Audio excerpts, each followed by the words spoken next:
La izquierda española ha criticado el nombramiento de Marta Ortega como presidenta no ejecutiva de Inditex por falta de meritocracia.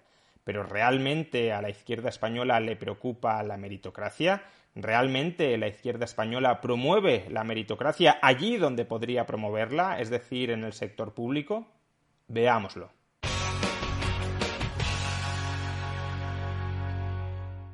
En el vídeo de ayer reflexionamos si el nombramiento de Marta Ortega como presidenta no ejecutiva de Inditex constituía un caso de meritocracia o de enchufismo, y reflexionamos sobre esta cuestión porque destacados líderes de la izquierda española acusaron precisamente a Marta Ortega de enchufismo, de falta de meritocracia. Recordemos algunos de los comentarios que pudimos leer a este respecto. Íñigo Errejón: la hija de Amancio Ortega sustituirá a su padre al frente de Inditex. La meritocracia son los padres, literalmente. Y asimismo, Pablo Echenique escribió: la inmensa mayoría de las personas trabajadoras nunca dejan de serlo, aunque se esfuercen muchísimo y se maten a trabajar. La inmensa mayoría de los millonarios lo son porque han heredado. La meritocracia son los padres. Tanto Íñigo Errejón como Pablo Echenique, como en general gran parte de la izquierda nacional, considera que buena parte del tejido empresarial privado debería ser sustituido por un tejido empresarial público. Un tejido empresarial público donde primara una verdadera meritocracia, donde quienes ascendieran a lo más alto de las empresas públicas fueran el personal más cualificado para dirigirlas y generar valor para el conjunto de la sociedad. En el vídeo de ayer ya explicamos por qué esta aspiración es poco probable que se consiga, pero hasta cierto punto sería comprensible que tanto Errejón como Echenique como otros políticos de izquierdas vivieran instalados en su ensoñación de que es posible contar con un tejido empresarial público muy amplio que esté dirigido por personas verdaderamente habilidosas, por personas que lo merezcan, y que por tanto le reprocharan al sector privado, comparándolo con ese nirvana de sector público meritocrático, comparándolo con ese sector público hiperidealizado, donde todo el mundo que asciende a la cima es porque ha superado una oposición muy complicada o porque ha sido seleccionado tras un concurso de méritos muy exigente, sería hasta cierto punto comprensible que estas personas le reprocharan al sector privado que no emulara las prácticas de su hiperidealizado sector público. ¿Pero alguna vez hemos escuchado a Errejón, a Echenique o a algún otro destacado político de izquierdas denunciar las descaradísimas prácticas de enchufismo al más alto nivel que se producen dentro del sector público empresarial, en ocasiones practicadas por los mismos gobiernos y partidos de izquierdas que integran estas personas o a las que dan apoyo estas personas? ¿Alguna vez, en lugar de escucharles hablar tanto de la falta de meritocracia en el sector privado, en empresas que tienen dueños y cuyos dueños colocan en la dirección a quienes esos dueños desean, les hemos escuchado hablar a Errejón, a Echenique o a otros políticos de izquierdas de la falta de meritocracia en el sector público, en un tejido empresarial público que sufragamos todos los contribuyentes y que son ellos, los políticos, el gobierno y los partidos que dan apoyo a ese gobierno, quienes se tienen que encargar de gestionar adecuadamente ese sector empresarial público? A mí no me suena, y no desde luego porque no haya muchísimos casos de enchufismo sangrante, de enchufismo partidista en el sector público empresarial. De hecho, hace unos meses grabé un vídeo en el que hacía un resumen de cómo el Partido Socialista Obrero Español, el gobierno del PSOE en coalición con Podemos, que recibe apoyo parlamentario, entre otros, de Más País, del partido de Íñigo Errejón, y claro, también de Unidas Podemos, el partido de Pablo Echenique, en ese vídeo expuse cómo el gobierno del Partido Socialista Obrero Español había copado todo el sector público empresarial con miembros del partido no cualificados para ocupar esas posiciones. Permitidme que vuelva a adjuntar aquí la parte central de ese vídeo. En primer lugar, María Ornella Chacón, exconsejera del PSOE en el gobierno de Canarias, es presidenta de Puertos del Estado con un sueldo de 110.000 euros anuales. En segundo lugar, Lucrecio Fernández, exdelegado del gobierno socialista en Andalucía, es el director general de SEPES, entidad pública empresarial del suelo, con un sueldo de 110.000 euros anuales. En tercer lugar, Joaquín López Pagán, ex senador del PSOE, es el presidente de SAES, Sociedad Anónima de Electrónica Submarina, con una remuneración de 119.000 euros anuales. En cuarto lugar, Susana Hernández, también ex senadora del PSOE, es la presidenta de la filial de Navantia, Sainsel, con una remuneración anual de 119.000 euros anuales. En quinto lugar, Juan Andrés Tobar, también ex senador del PSOE, es el presidente de Cetarsa, compañía española de tabaco en rama, con un sueldo de 141.000 euros anuales. En sexto y séptimo lugar nos encontramos con los exministros socialistas de Industria y de Fomento, José Montilla y José Blanco, que han sido nombrados consejeros de Enagas, con un sueldo, cada uno de ellos, de 160.000 euros anuales. En octavo lugar, Maurici Lucena, exdiputado del PSC en Cataluña, es el presidente de AENA con un sueldo de 168.000 euros anuales. En noveno lugar, José Luis Navarro, exconsejero socialista de Economía en la Junta de Extremadura, es el presidente de Enresa, con una remuneración de 170.000 euros anuales. En décimo lugar, Isaías Taboas, exjefe de gabinete de Montilla y exsecretario de Estado con Zapatero, es el presidente de Renfe con una remuneración de 172.000 euros anuales. En undécimo lugar, encontramos a Ricardo Domínguez, ex viceconsejero socialista de la Junta de Andalucía, que es el presidente de Navantia, con un sueldo de 182.000 euros anuales. En duodécimo lugar tenemos a Óscar López, exsecretario de Organización del PSOE, el ex número 2 del PSOE, el mismo cargo que hoy ocupa, por ejemplo, José Luis Ábalos, que es actualmente el presidente de Paradores Nacionales con un sueldo de 183.000 euros anuales. En decimotercer lugar está Juan Manuel Serrano, ex jefe de gabinete de Pedro Sánchez, que es actualmente el presidente de Correos con un sueldo de 199.000 euros anuales. En decimocuarto lugar encontramos a José Vicente Berlanga, ex vicesecretario general del PSOE de la Comunidad Valenciana, persona por tanto muy cercana a José Luis Ábalos, que es el presidente de Enusa, con un sueldo de 209.000 euros anuales.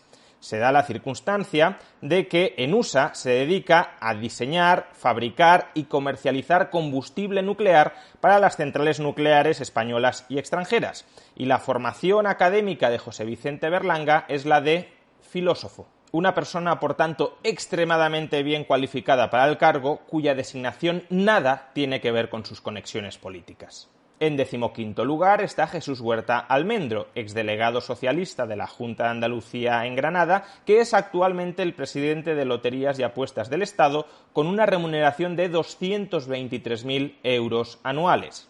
En decimosexto lugar nos encontramos con Jordi Hereu, exalcalde socialista de Barcelona, que a día de hoy es presidente de Hispasat, el operador de satélites español que se ha negado a desvelar la remuneración que percibe Jordi Hereu, pero que, atendiendo a anteriores presidencias de Hispasat, tiene un sueldo mínimo de 200.000 euros anuales que con complementos puede llegar hasta los 400.000 euros anuales. En decimoséptimo lugar está Beatriz Corredor, exministra de Vivienda con José Luis Rodríguez Zapatero, que actualmente es presidenta de Red Eléctrica de España con una remuneración de 546.000 euros anuales. Y por último, en decimoctavo lugar, nos encontramos con el nombramiento más reciente. Marc Murtra, ex jefe de gabinete del exministro socialista de Industria y exalcalde de Barcelona, Joan Clos, que acaba de ser nombrado presidente no ejecutivo de Indra con un sueldo de 550.000 euros anuales.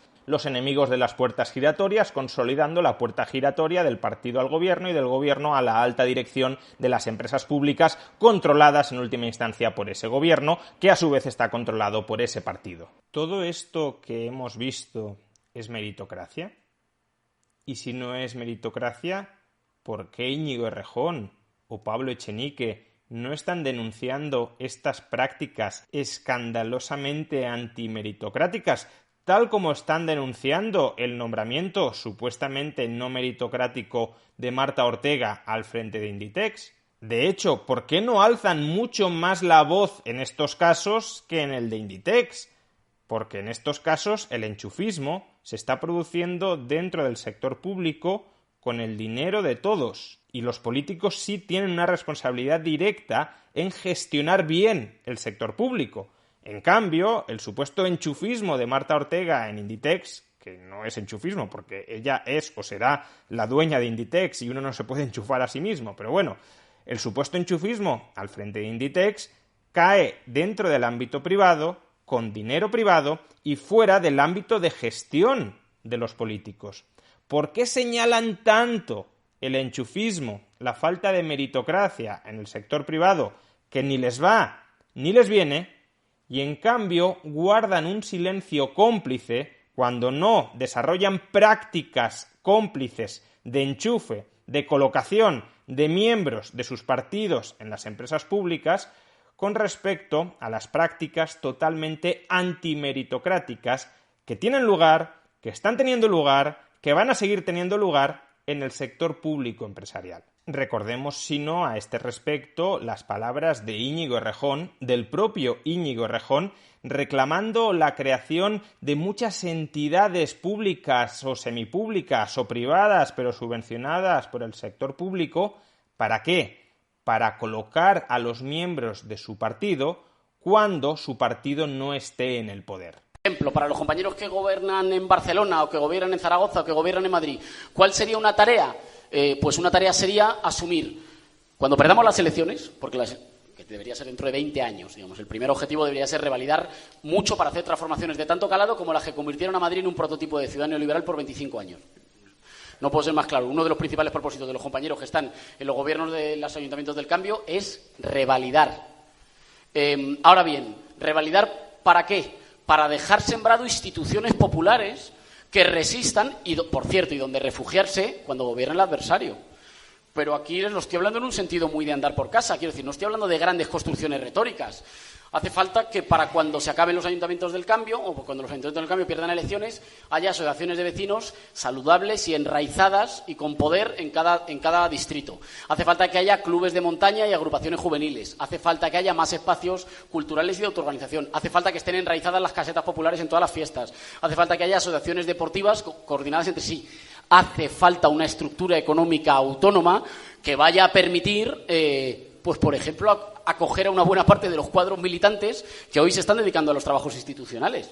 Preguntabas por Argentina. Uno de los dramas de Argentina es que, al perder el gobierno nacional y popular las elecciones y ganar las elecciones el señor Macri, pues lo que ha pasado es que, compañeros, no hay estructura para sostener tanta militancia, porque la militancia, como todo el mundo sabe, no se sostiene solo del aire. Conseguir construir en cada espacio, en cada distrito, en cada municipio, las asociaciones, las agrupaciones, las estructuras económicas, los medios de comunicación, los espacios culturales, los espacios juveniles, la estética, los grupos de música, las iniciativas que hagan que afrontamos la tarea de oposición cuando venga mucho más fuerte de las que nosotros hicimos el asalto a los ayuntamientos en Alpargatas. En Alpargatas en el sentido de basándonos en un tejido asociativo extraordinariamente débil, salvo experiencias muy meritorias, pero extraordinariamente débil y precario. Bueno, se trata de haber dejado las políticas públicas, los cambios jurídicos institucionales, los cambios económicos, pero también el tejido asociativo y la construcción de afectos, de épica, de mística, de organización popular, como para que cuando haya que emprender de nuevo la batalla, la emprendamos en condiciones de mucha más fuerza, y no solo digo fuerza discursiva o identitaria, estoy poniendo ejemplos, digamos, muy concretos de fuerza material para emprender las siguientes batallas, así que, digamos, totalmente de acuerdo. Dicho de otra manera, ¿por qué a Errejón o a Echenique les preocupa tanto lo que suceda en Inditex S.A., que ni es su competencia ni es su responsabilidad, y en cambio les preocupa tan poco lo que está sucediendo en la PSOE S.A., en Unidas Podemos S.A. o en Más País S.A., que sí es o debería ser su competencia y su responsabilidad? Pues porque, como ya dijimos ayer, en realidad la meritocracia les importa bien poco. Lo único que destilan es bilis anticapitalista para justificar la expansión del poder, del intervencionismo, de las redes clientelares que despliega el Estado a todos los ámbitos de la sociedad. no pueden soportar que haya ámbitos de la sociedad que se desarrollen autónomamente, al margen de su interferencia, al margen de su capacidad para meter las narices en todas partes y metiendo las narices también metiendo a otros miembros del partido.